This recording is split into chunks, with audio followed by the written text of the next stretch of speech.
How can a woman in her 30s achieve financial security for herself? Today's episode will chart out a plan for us which will secure our financial future. So keep your pen and papers ready and be ready to take down some notes. My guest for today is an accomplished certified financial planner. She brings with her more than 2 decades of experience in financial planning. I welcome Mrs. Nisreen Mamaji. She is the founder of MoneyWorks Financial Services. Her rich experience has helped NRIs, high net worth individuals, and retail investors with goal setting, financial plan creation and execution, and review of plans. She is a preferred distributor with several asset management companies. She has won several awards such as from ICICI Prudential Life Insurance, ICICI Prudential Asset Management Company, American Life Insurance Company, and other asset management companies. Ma'am also runs a blog of her own called Thoughts from a Financial Planner. She has conducted various workshops with investors and presented financial planning to first-time and mature investors in a captivating and interesting manner. Ma'am, I welcome you to my show. So let's get started. I'll ask the questions now. Thank you so much, Isha. Welcome. Ma'am, a recent research paper published by the University of Manchester and Indian Institute of Management, Ahmedabad, has found a strong evidence of a basic gender gap in mathematical abilities which is prevalent across adult females.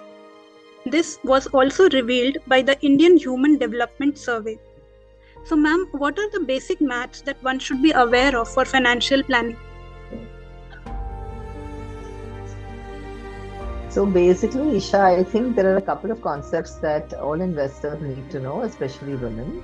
One concept is called the present value of PV. That is a way of representing future cash flows based on the principle that money in the present is worth more than money in the future. And this is also due to inflation, wherein we apply a discounting factor. So for example, if you want to understand purchasing power of 100,000 today compared to 10 years later, if you apply an inflation factor of say 5%, so the purchasing power after 5 years is going to be 61,391 rupees. So that means that's the difference in the, something that we called inflation at 5% and the purchasing power. So purchasing power today is very different from the purchasing power at a later date. Another concept that I would like to discuss is future value. So suppose you are investing, say, 5 lakhs today, and we are getting a 9% yield. After 5 years, the future value of this money would be 7,69,311 because this money of 5 lakh rupees today has grown after 5 years at the rate of 9% to approximately 7,69,000. So that is a future value of money if you're investing it in certain instruments at various rates. Now, suppose another concept that I would like to touch about is called PMT in financial jargon. What it means is, suppose you have a goal of say 5 lakh rupees, which you want after 3 years for going on an international holiday. Okay, so that means the value of that after 3 years of your holiday will be 5 lakh rupees. Therefore, what should you be saving every month in order to achieve that goal? Now, suppose your instrument gives you 9% rate of return, then you will have to save 12,000 per month for the next 36 months. But if your investment vehicle is giving you say 12% rate of return, then you can be saving 11,500 rupees for the next 36 months to make sure that you have 5 lakh rupees at the end of 3 years and you are able to go for your international holiday. So here the future value of the holiday is 5 lakh rupees and not the present value. Okay. So these are the 2 to 3 basic concepts that one should know: present value, future value, and PMT. Then you are able to understand what are your goals and what you need to save in order to achieve them. Okay, that was awesome, ma'am. So moving ahead, suppose I have now divided my financial planning into 5 buckets or goals, I should say. such as budgeting for expenses, certain investments I would want to make, then third being insurance, then the fourth being emergency fund, and fifth being retirement planning.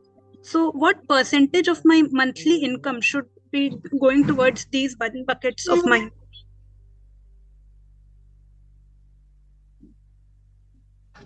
So basically, 50% of your living costs, which are your fixed expenses, those we call needs.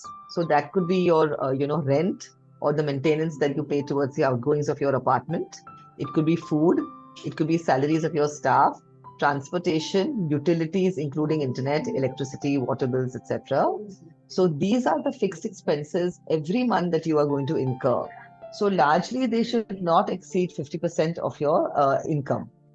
After that, you have variable expenses, which are wants. So these are like, going for lunch or dinner, going for a movie, shopping.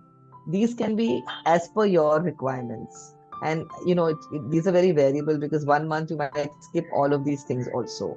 So these ideally should not go over, say, 20%, I think, of your income. The rule of thumb is 30, but I would advise that you don't go over 20%. So 50% is fixed expenses, 20% is your variable expenses. That leaves 30% for all your investments, insurance, emergency funds, and retirement planning. So this is basically called a 50-30-20 rule.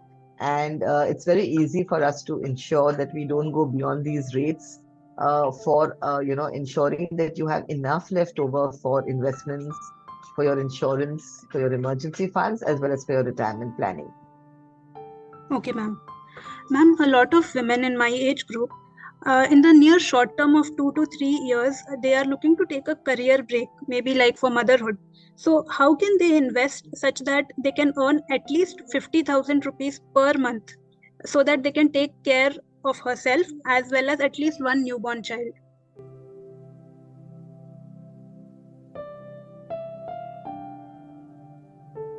Great. So basically, actually 2 to 3 years is a very short period of time for for a woman to be considering taking a break.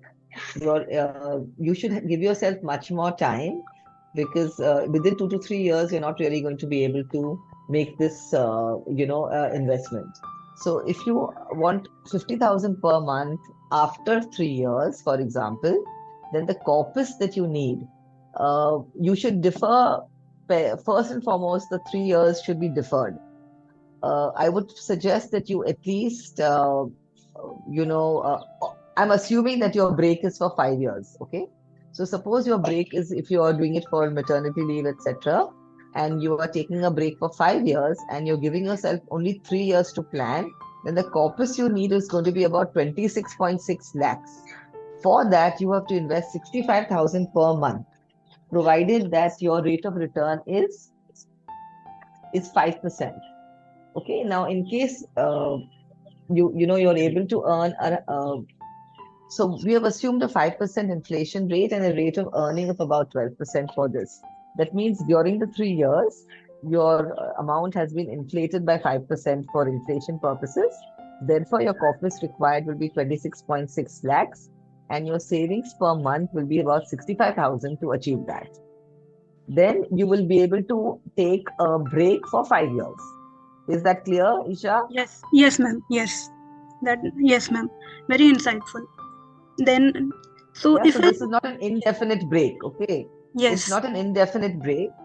We have considered that, you're probably going to, start a family. That is our assumption that you want to start a family and say maybe have 1 or 2 children during that time. So in that case, it would be, appropriate to say that you need a 5-year break. Plus, you're planning this 3 years later. So that's why the figures are on the higher side. And by doing this, you will be able to receive 50,000 per month for 5 years to make sure that your salary is compensated and, you will have enough money to manage your family and household, even if you are not earning. Yes, ma'am. Ma'am, if I have to look at my medium-term goals, that is after around 10 years, so if I'm looking at buying a small car of 7 to 8 lakhs and a house. I have kept the amount as 70 lakhs for it.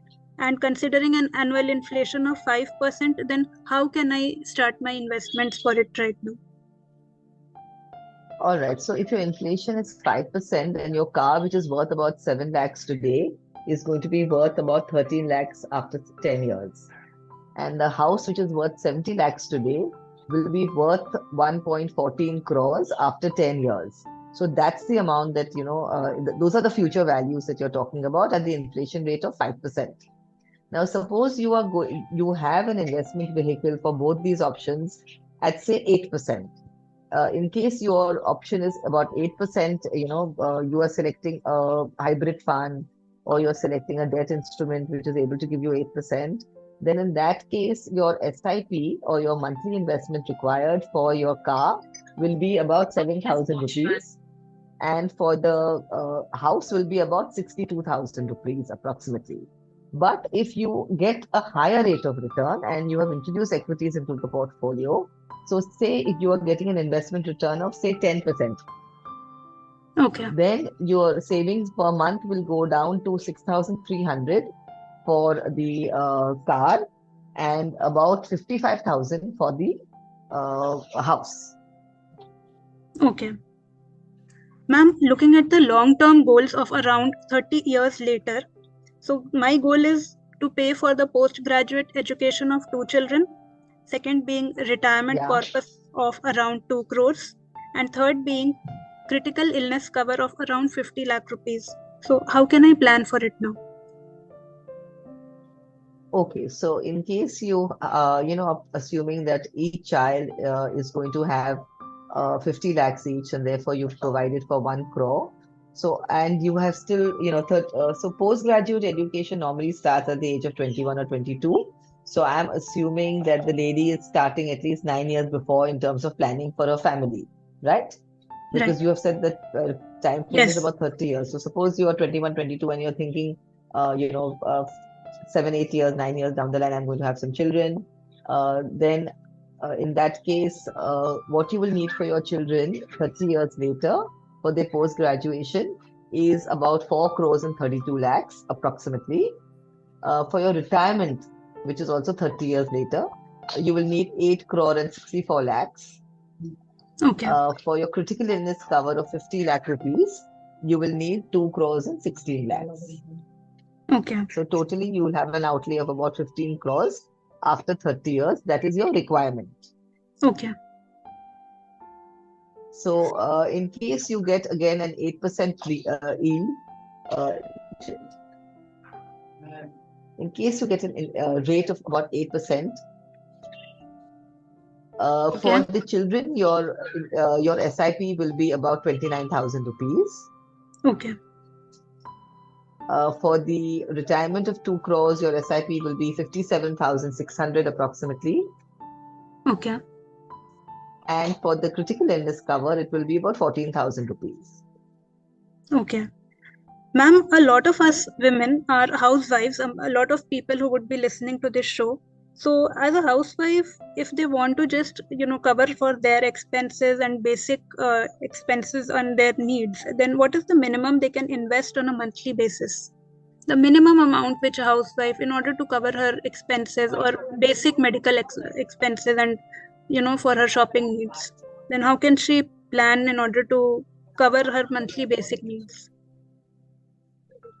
All right. So I'll just give you a couple of choices in case a lady is able to get about 12% interest rate. She's invested aggressively into, investments which include equities, and she's able to save about, say, 10,000 rupees a month. So that in that case, after 10 years, her corpus will be about 23.2 lakhs. After 15 years, it would be 50.45 lakhs. And after 20 years, she'd get approximately 1 crore.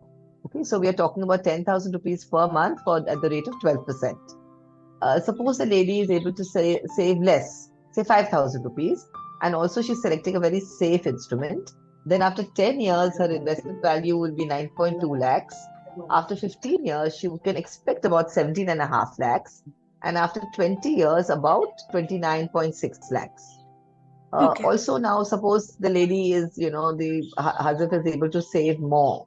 So I'll give you a choice of say, she's able to save 20,000 rupees. and she's getting 12% yield on this plan. So after that, after 10 years, she would get about 46.4 lakhs, about 46 and a half lakhs. After 15 years, she can expect a crore. And after 20 years, she can expect 2 crores. Okay, if she's invested 20,000 and she's getting a return of 12%. So this is what I would suggest to you. Okay, ma'am. Ma'am, a latest report by the National Statistical Office has said that the proportion of unmarried single women has increased from 13% in the year 2011 to around 21%. A lot of women are choosing to remain single. How can single women plan for their future, including having a succession plan in place? So single women also should, start SIPs actually. So the same logic will apply to husbands as it would apply to the single person who's, has to rely on herself. She has to start thinking of her retirement. So succession plan for a single person, I don't know, maybe she decides never to get married. In that case, she can leave the, corpus to her family, children, or to her nephews and nieces, or she can decide to use the corpus for her lifetime only. Because you may not want to leave the money to anyone else and the corpus service. So in that case, a succession plan is not relevant. But a lady who's single today might get married tomorrow also. There can be a later marriage or a marriage in her 30s or 40s. So you cannot rule out that point completely. But so what we will focus on is a retirement plan at this point, or something that we call a wealth creation plan. That means you use your money effectively by using the 50-30-20 rule in order to make sure that your expenses are to a minimum and your savings are, and your investment is to a maximum ability. In that case, the figures will be more or less the same, but I can tell you that suppose it's a working lady and she's invested, say she's managed to save 15,000 rupees. In that case, if she's getting an investment rate of about 8%, then after 10 years, she can expect 27.6 lakhs in her kitty. After 15 years, 52.25, and after 20 years, 88.9 lakhs in her corpus. Suppose she saves 50,000 rupees per month, and she's getting an investment rate of 12%, because she has been, as I said earlier, she's introduced equities into her portfolio and she's an aggressive investor. Then she can expect after 10 years 1.16 lakhs, after 15 years 2.5 crores. I'm sorry, let me take that back. After 10 years, 1.16 crore. After 15 years, 2.5 crore. And after 20 years, about 5 crore rupees. That is if you invest 50,000 rupees at 12% for 20 years. Okay. Ma'am, I'm really grateful for this expert guidance, your time, and your valuable insights which you have provided for my audience. I wish you a Merry Christmas and Happy New Year. Thank you so much, ma'am. Well, I sure have a lot of numbers to remember for my future planning. But more than those numbers, I think the biggest takeaway for us should be the 50-20-30 rule, whereby 30% of our income is saved or invested. I will also be doing a future show which delves more into this 30% bucket and what all investment vehicles are available to us. I hope you were able to take away some valuable inputs from today's show. I know I did, and hope to see you for the next show, which looks into the societal and psychological issues that people of our age are facing. So thanks for listening and have a nice day.